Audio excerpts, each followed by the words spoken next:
What up, it's Joel, and you tuned into Time to Shine, and I'm here with my co-host, the one and only Moo Legend. What's good? It's Friday. What's Gucci, everybody, y'all? Woo! We live with our next guest, man, Mr. Preston'd. How are you? I'm doing well. Always good. Never a bad day, ever. I know that's right. Well, introduce yourself to the people. Well, my name is Preston'd Prichett. Originally from Selma, Alabama. Okay. Born and raised in the country. Okay. Right, that's what they call it. Right. Right now, I moved from Alabama to Atlanta to Indianapolis. Now I'm in Dallas. Dallas. Wow. So you don't even live here? I don't even live here. Oh, wow. I basically live here. I come here so much. Okay. Yeah. Right. Well, thank you for your presence today, man. Absolutely. So we always like to take it back. You know, we like to run people's resume. Run the resume. You know what I mean? So because, you know, you are a man that is very talented. So I read up about you. So let us know, like, how you even got started with everything. So first and foremost, you know, I think like most young kids, whatever, growing up, not growing up in the best, you know, conditions, period. Mm-hmm. I think you want to be successful. Facts. Right? And I think I just had this niche for being successful. I always want to be successful. Even my mom, she's working at places, and the people that she worked with said, "Look, little boss man," and it kind of rolled with me though.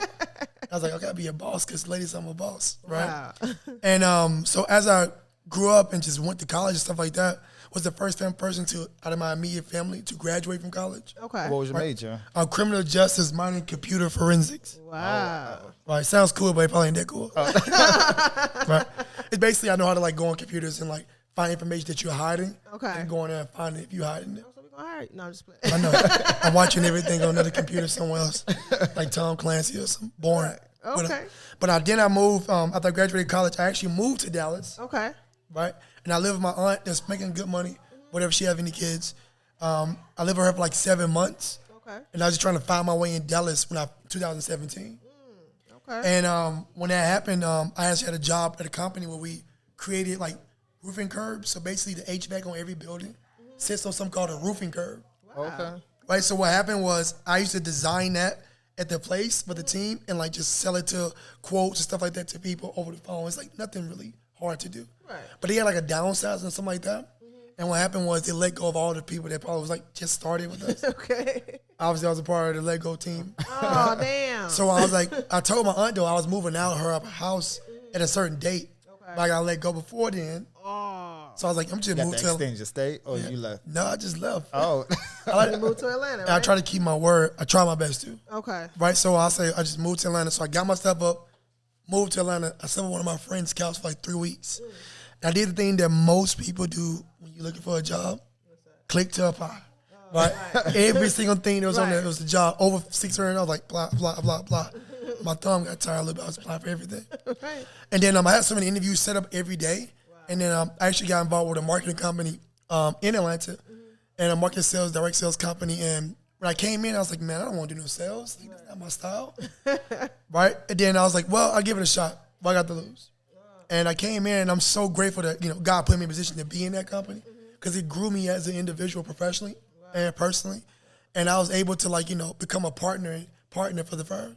Wow. So I grew my way all the way up from entry level all the way up to running my own firm in Indianapolis. Wow. And I opened that up throughout the pandemic. So that was pretty cool. And after that, we ran our office in Indianapolis.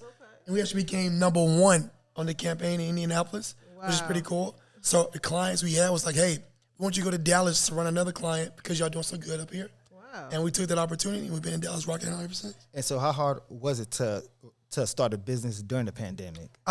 Be completely honest with you, it was easy. Oh. Really? Because I think a lot of times when you have challenging moments, I think challenges, like, you know, there's no growth inside of your comfort zone. So all growth is outside of your comfort zone. So what happens is when there's a challenging moment, challenging area, crisis in the Chinese language means danger and it means opportunity. Okay. So that means that in that crisis moment, it was opportunity because people were looking for what? Jobs, employment. So it was kind of like a sweet spot for me and the team. Even though we had some challenges, but still I think it was like the biggest challenge was just making people believe that they can do it too. I love that. So with the employee-wise, like, did you have a lot of people flocking to your business? I don't believe in the word employee, personally. Okay, I'm I know. sorry. No, you could. You have to apologize. You didn't even know. Right, you didn't even know. It's not what's in the disclaimer. I like to say coach, and we all a team. I'm not nobody boss. I'm their coach. So it wasn't necessarily people flocking to the organization. It was more of like people believing in it, Okay. right? Because a lot of times we are humans, we're skeptical first, right, about something until we see somebody that looks like us, acts like us, or from where we're from, do what they're doing. Now kind of be inspired to do so. Okay. That's why like certain kids like to play sports like football and basketball, stuff like that. Because they see people, especially black kids, see people look just like them, Right. achieving at high levels. I want to be that person in the business aspect, right? So people can like want to achieve and know how, because everybody ain't athletic. No, That's right. LeBron James. So tell us more about your consulting company. So basically, we do face-to-face marketing and sales Okay. for like big companies, right? Like one of our companies we work with. I don't know if I can disclose it over the phone over here or not, but one big company we work with is an electricity company. They're really big. I think a total about $9.8 billion in complete revenue this company produces. So we help them with their marketing and sales directly throughout different consumers and retail environments. Okay. I love it. Is it challenging? It's everything. I think the most challenging part is the belief system. And I keep saying that a lot. I keep going back to it because what happens is, and I'm gonna put this on there too. Another challenging part is people don't want to work. Like Joe Biden helped everybody out. Everybody got the stimulus check. Nobody want to work. Right? So nobody really wants to work. Okay. And I think the three key factors that make anybody successful in any business, especially in our company, is having a student mentality all the time, always learning, always training, always growing. Right, a good work ethic, which means that you're willing to work for what you want, and a great attitude.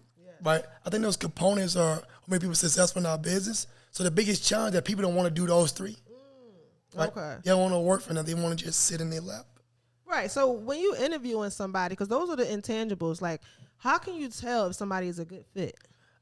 Good question. I actually I vet them for questions. Okay. I ask the question. So if I look at somebody's resume, like I did an interview recently with someone that want to work with our company. The individual said that they lost the job in like 8 months. They worked the job 8 months. And the job before they worked for 4 years. Okay. So I asked, like, what's the difference between the 4 years, 8 months, and the job work before then was actually a company where you didn't make a lot of money. Right. So what's the difference? And I kind of get like actual answers from there, and I ask extra mile questions. Right. So extra mile questions, like I say, like, where you from? I'm from Mexico. Okay. And I don't go to the next question. I say, Mexico, okay, what part of Mexico? Why? Like, what made you come here? I go in depth. Okay. So I kind of like can fill out the lies and relate back to when you're lying to me or not. Oh, Aren't you smart? By having some active listening skills. So. okay. So how did your company become to the #1 spot? We did that in Indianapolis. Right now, we're not '1 in Dallas yet. Well, you will. We're You going. will. Ain't no other Right. choice. Speak it into existence. Ain't no It's other option. coming. It's coming. But we came #1 spot, I think, because we was all on the same page. Okay. Right. I think a lot of times the companies, what happens is when you're not on the same page, things can get misconstrued, things can be unorganized, things can be happening, and people just don't understand things. Right. But we was all on the same page. We was all on the same mission. And when that happens, and it's like that, like you all, Time to Shine Radio, Come on, y'all on the somebody. same page, same radio, same system. Literally, you will be more successful because people will see the constructive consistency in you all as a team. Yes. I love So that. I think that was why we became #1. And I think we will become #1 again in Dallas when we gain that consistency as well. So what challenges are you facing in Dallas that's maybe different from Indianapolis? Definitely things I like first is the weather. Okay. Man, I had an Audi A4 Sports Audi, Edition. yes. And literally, so me, it's a funny story. So I'm from Alabama. Okay. Yeah.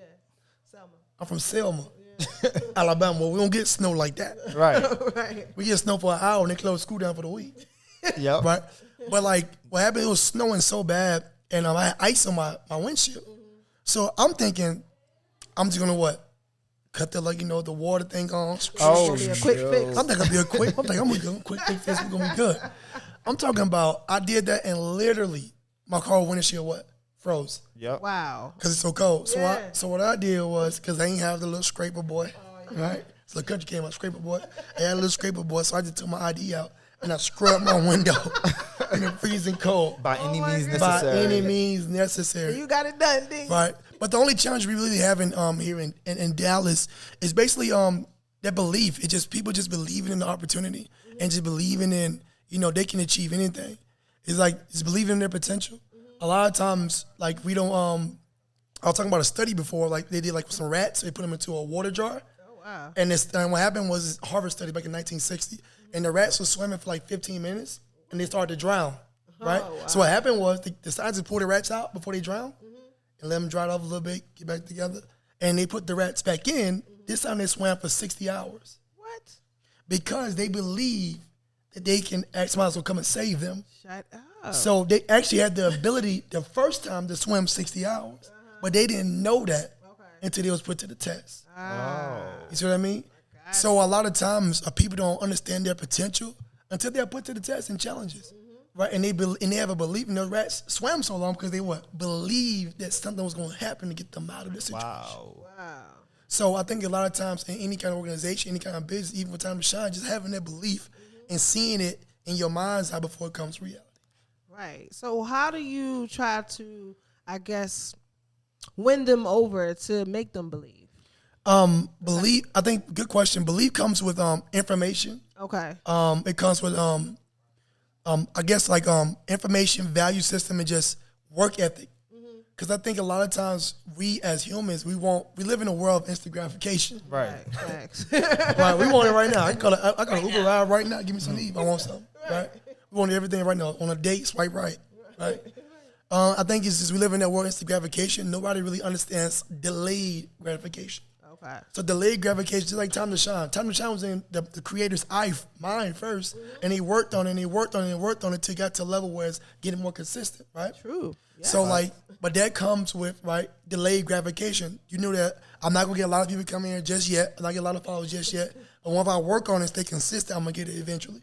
That's delayed gratification. A lot of people want to post one video on Instagram, YouTube, want to be a superstar. Right. But the reality don't happen like that.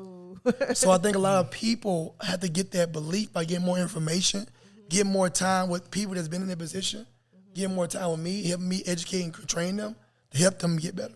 So how does one go from CEO to author? Tell us more about how to sabotage the enemy within.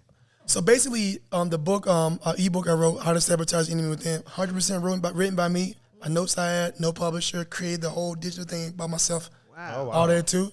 And the reason how the book came about was that I feel like us as people, something we understand is like our subconscious mind, right? And our emotional intelligence.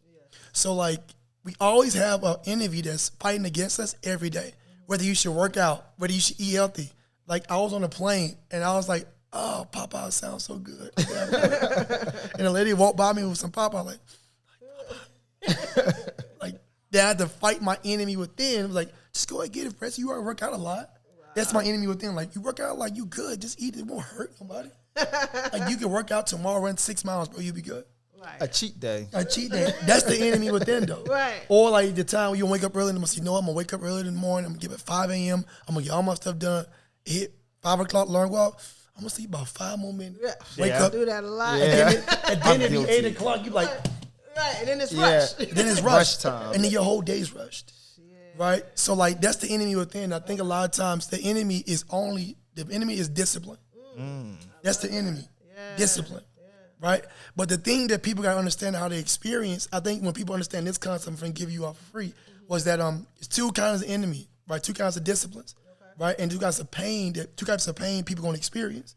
So the enemy of disciplines is being your brain telling you, hey, do it, get it done, or you're gonna feel regret. Right? Those type of pains people usually feel. You can regret that you didn't do all this, you didn't eat healthy, you didn't, hit your goals, you didn't open up Time to Shine, right? Radio, you didn't do all that, you didn't be, and then like, man, I wish I would have done that. I think I would have been right here, I've been right here, I've been right there. Right. Or the pain of discipline, like, man, I don't want to do this, but I'm going to do it anyway. Right. So the pain of discipline gets you to where you're going faster than the pain of regret.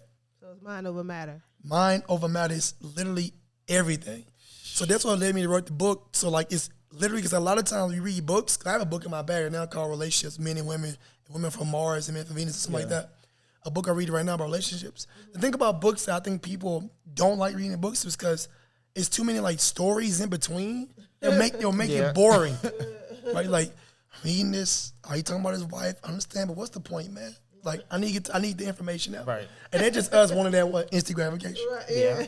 Right? So what I did was I put in the book practicality and straightforwardness. Okay. So if you read it, you basically see the straightforwardness of the breakdown of what you need to do and stuff you can use today, like right now, to get you more back on track the way you want to go. So So what made you write the book and title it that? Because a lot of times, I actually told someone what the title was before I actually told it. Established the book. Wow. And it was like, you shouldn't say, sabotage. You know what that word means? It's like, yeah, I know what it means. The objective is to catch somebody's attention, like sabotage the enemy within. So you got to actually set up booby traps in your own, against yourself, so you won't do stuff, right? Well, what we do sometimes, we have a bank account set up with auto draft our savings to our savings, so you won't spend it, right? But that's sabotage yourself. So like, the question was like, what made me like get to what question was one more time? How did you come up with the name? So I came up with the name by literally just thinking about like, what is this book about? The book was about, sabotage, like, booby trap yourself. Really, what the first title was, the booby trap in the mind. Okay. Right? Like being a prisoner in your own mind? It's literally what it is, being a prisoner in your own mind. Wow. And literally, I I just was sitting thinking, reading, and I was like, how to sabotage the enemy within? That's could be the name of it. And like, and the name of it was done before the book was even written. Wow. And I say I need to write a book about it. And the reason why I wrote it, because I want to be able to give somebody something like that's valuable than the dollar bill. Okay. That book, like obviously the book costs money to get the ebook because I wrote it as my effort and time. People say, why you charge it? Well, you're not paying for the book, you're paying for all the knowledge I've gotten over the years to put in the book. Right. Right? Absolutely. So a lot of times that book, and the reason behind it is because I can have my kids or my cousins, my nieces, my nephew, anybody period can get the book and read it and use practicality right now. Okay. And it's fast to read. So you can use it, reference it, use it, reference it, and keep using it consistently. So how does one sabotage the enemy within if you don't have discipline? Right. So how does somebody sabotage the enemy within if you don't have discipline? Wow. Okay. Good question. Joel's good. Great host. Can I take him from me? All right.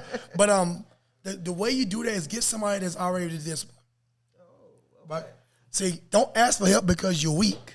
Okay. Ask for help because you want to remain strong. Okay. You see what I mean? That. So like a lot of times we don't ask for help because we don't want to feel like we're weak.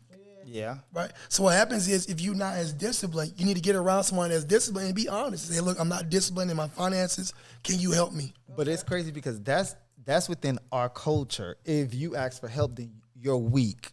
Right? But that's because you go into a slave mindset. Yeah. And slave mindset is all about dependency. Yeah. Right? That's why a lot of times people act like that because they don't want to seem weak or bad to the other side of the culture. We want to seem strong and independent because we've been so dependent all of our cultural lives. That's so true. So more like a mentor type of thing? Like you should ask a mentor for help or just... I will ask somebody that's not going to be biased with you. Okay. That's going to be straight up. But then again, you gotta ask yourself, are you really ready for that? Yeah, that's true. Because like a lot of times somebody be like straightforward with you. They're going to be able to tell you the truth. And you'll be like... Because people will ask questions, but they're not ready for the answer, and they make you out to be the bad guy. They're like, I mean, start stuttering. Yeah, but that's the thing though, because we want to talk to people that's going to be on our side. Like, yeah, you all right, you doing good. Right. And when first one like, nah, get your shit together. What's wrong with you? Right. Like, yo, like get together. Stop spending all your money. You tripping. Yeah. Right. So that's what you need a person to do to get more discipline. Okay. I like that. So for anybody out here who's looking for advice as far as becoming and sustaining entrepreneurship, what advice can you give them? Everything happens in seasons. Okay. What do I mean by that? So what season are we in right now? Right now it's Atlanta winter. Different. Atlanta winter, spring, right, summer, bipolar. Right. Outside. I'm like outside of a season now. Yeah. Right. But what season are we in right now? Basically winter, right? Winter, yes. So in winter, what do you have? Winter clothes, stuff like that. Do y'all have summer clothes? In the closet, yeah. Okay. You have summer clothes? In the closet. Okay. Why? Because Atlanta, the weather fluctuates. The weather right? Because the weather change, that means what? Summer is what? It's coming. It's coming. That's the thing about entrepreneurship. You understand that you might have winters where it not be some places you don't like and things you don't like going on. Mm-hmm. Right? True. But you know that the summer's coming, you already prepare for that. Exactly. You already prepare for winter. Right. I think a lot of times entrepreneurs don't prepare for the hard times because they gonna come.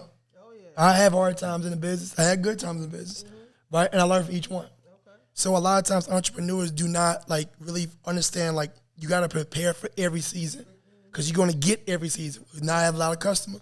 People don't want to patronize your business. Right? You might have seen where everybody talking to your customer. Everybody will patronize your business.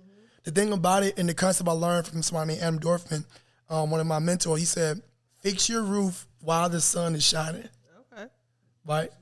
It's much easier to fix a roof if the sun is shining. This is true. If it's raining outside and storming, it's harder to fix that roof. You must step off and fall out. Right. Right? So just all entrepreneurs, just make sure you stay prepared in every season. Right? So that you don't get ahead of yourself or below yourself. Okay. And I learned this concept from a mentor, and he said that you gotta view, this is some real golden entrepreneur. Hope y'all hear this. Hope y'all watching this show. This is good. You gotta view success and failure as equal. Wow. They both help. Yeah. Because if you view as failure and success as equal, you won't make one bigger than the other. And it won't bring you down or make you two up. Okay. Humble you, right? Yeah, absolutely. I like that. I never heard that before. That's some good advice. I hope y'all took note to that. Yeah.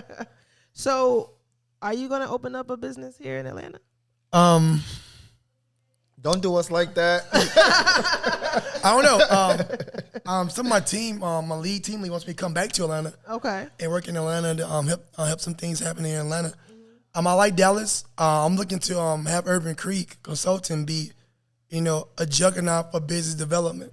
Okay. Right, So, all over the world. living in Atlanta, if you had to consult one major company in Atlanta, what company would that be?